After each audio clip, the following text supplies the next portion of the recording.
Tu brauc uz festivālu un tev ir kaut kāda sava programma. Tu varētu nedaudz pastāstīt par to, ko tu taisies tur darīt. Nu, pats esmu skolotājs, strādāju skolā, Jūrmalā. Nu, un man tas darbs patīk ar bērniem, jo es ļoti daudz laika pavadu ar viņiem. Man ir arī vasaras nometnē, un tieši pirmo reizi 9 gadus atpakaļ novadīju savu nometni pie Rolanda. Darbojos tā. Man ir tāds projekts Empower the Child, kur es balalaikas pavadībā spēlēju spēles kopā ar vecākiem un ar bērniem. Nu, tādas ļoti parastās spēles, bet ir interesantas, attīstā to iekšējo pārliecību.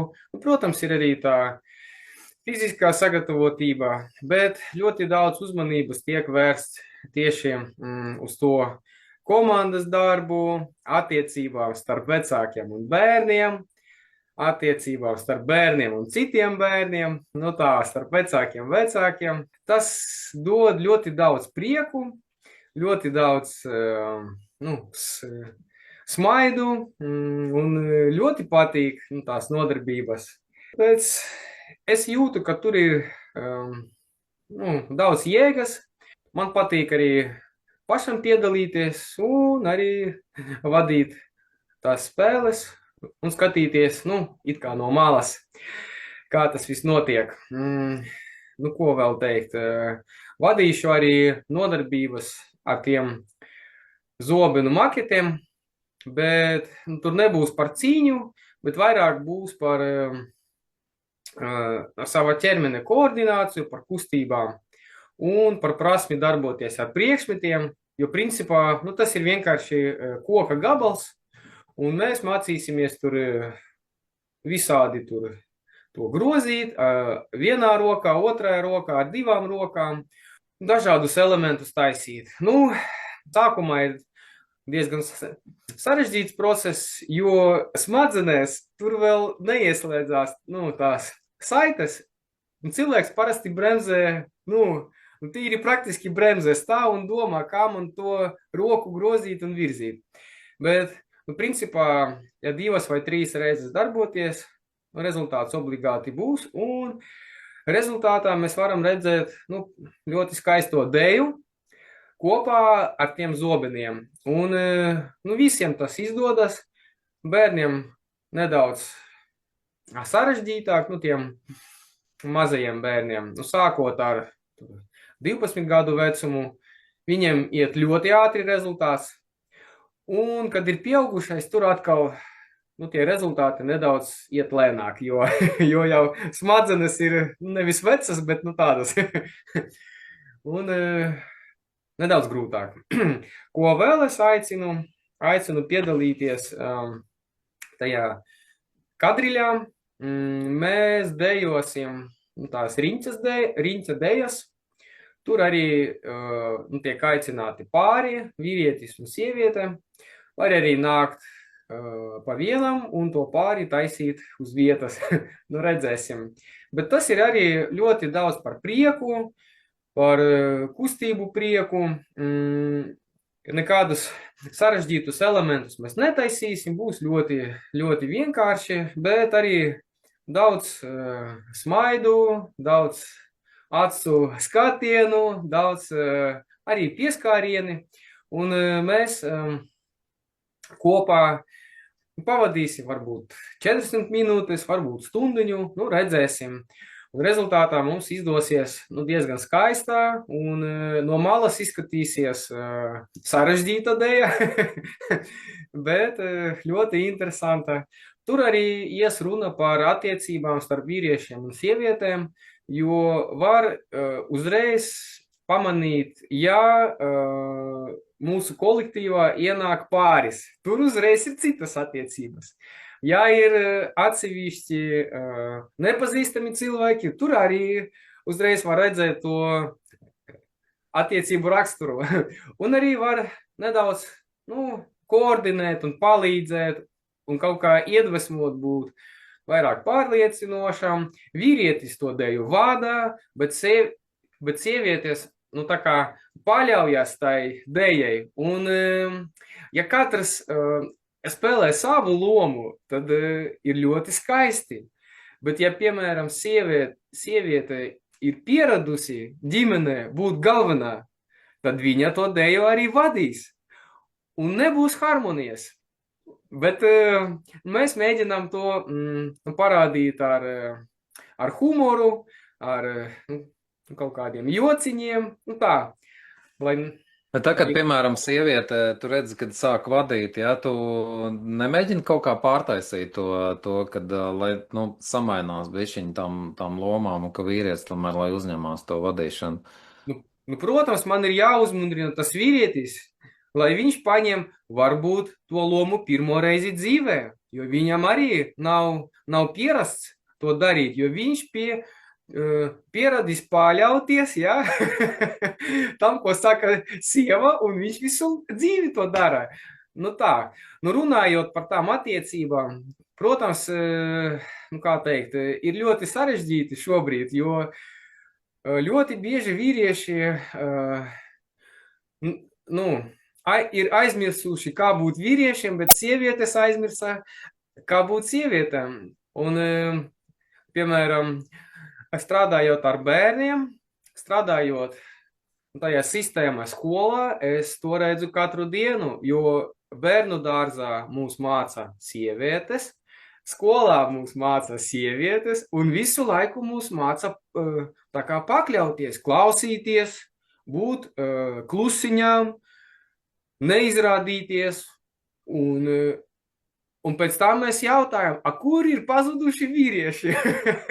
Nu, protams, viņi arī, nu, tā kā nebija paradušies. No pašas bērnības mūs māca būt par, nu, kā teikt, par zēniem. Nu, tā.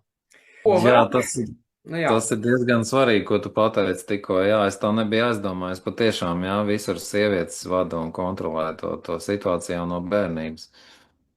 Saki, klausies, kā tu to balalaiku tu pats spēlē, ja tu uzliec fonā vienkārši muziku, vai kā tu to dari? Es paņemšu līdzi arī tumbu, jā, bet man ļoti patīk vadīt pašam.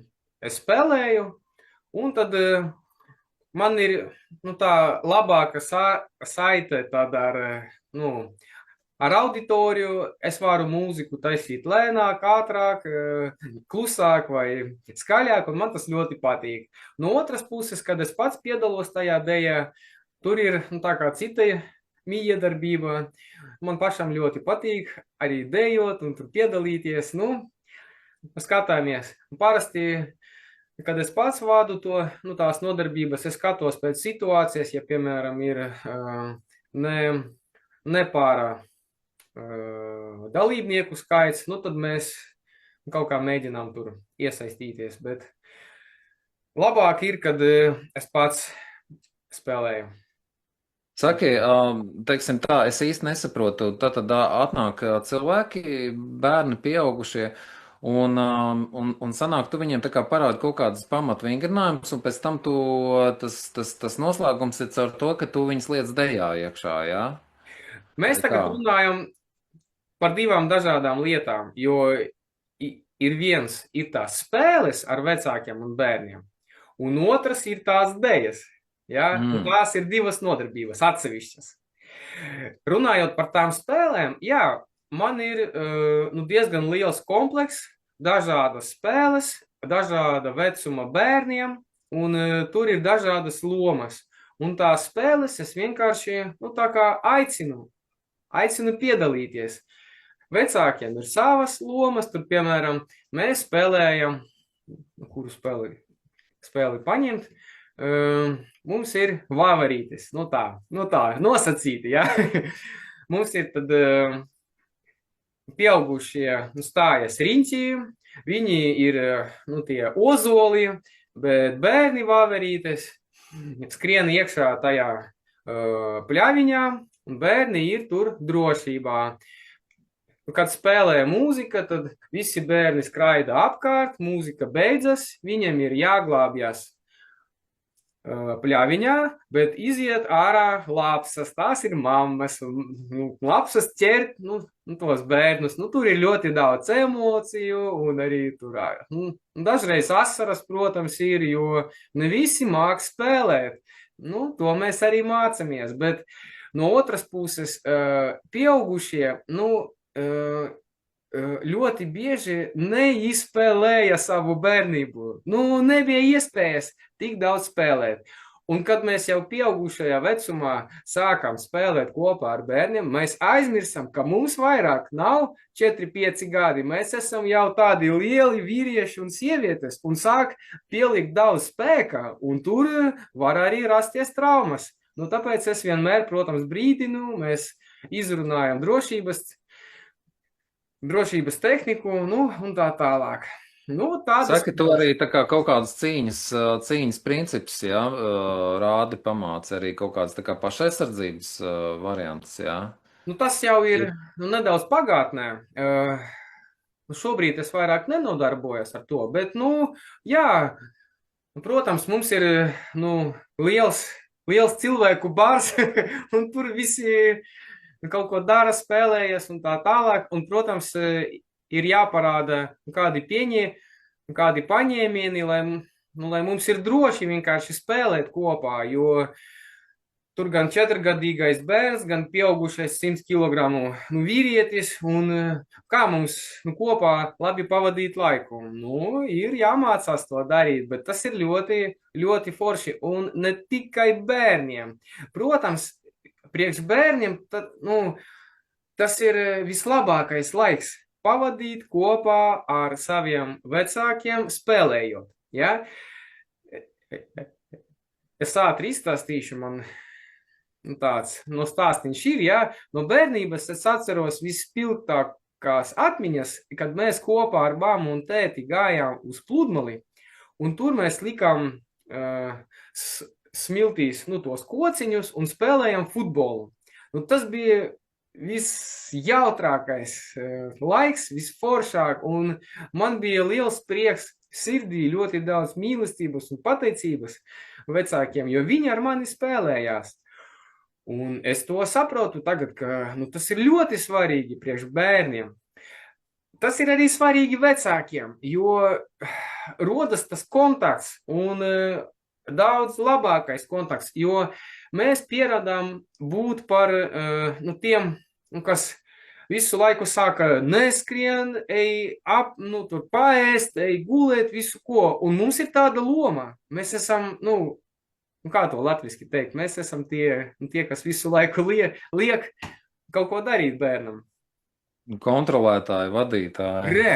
Jā, tagad mēs vienā spēlē pēc vieniem noteikumiem kopā komunicējam, un tas ir ļoti, enerģētiski, ļoti svarīgs process, un tas dod ļoti labus rezultātus nākotnē. Tātad faktiski tā ideja ir par prieku, jā, tas, ko es saklausīju, tātad prieks, spēles moments, sadarbība, kopdarbība, dēja, ja, kas attīsta arī kustību koordināciju, ja.